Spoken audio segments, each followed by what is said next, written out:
BD news সত্য প্রকাশে এক ধাপে গিয়ে স্টাফ রিপোর্ট ষড়যন্ত্র হয়নি শেষ, সজাগ থাকো বাংলাদেশ।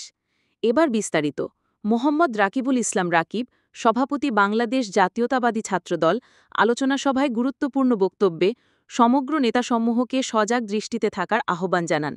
তিনি জুলাই আগস্টের কালো দিনগুলোর কথা ও বিগত ফেসিবাদ সরকারের নেতাদের থেকে সজাগ দৃষ্টিভঙ্গিতে থাকার সম্পর্কে বক্তব্য রাখেন।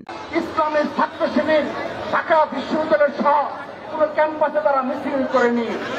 তো এই জুলাই আগস্ট গণঅভ্যুত্থানের 1 বছর পূর্তির পর যে সকল এই ইসলামী ছাত্র শিবির ক্যাম্পাসে ক্যাম্পাসে গুপ্ত রাজনীতি করে আমাদের সর্বোচ্চ সাংগঠনিক অভিভাবক, ছাত্র দলের সর্বোচ্চ সাংগঠনিক অভিভাবক, বাংলাদেশের লক্ষ লক্ষ ছাত্র সমাজের অহংকার বিএনপির ভারপ্রাপ্ত চেয়ারম্যানকে নিয়ে যে কটূক্তিমূলক রাজনীতির উপহার দিল, আমরা বলতে চাই তার জবাব ছাত্র দল অক্ষরে অক্ষরে একসময় দেবে ইনশাআল্লাহ।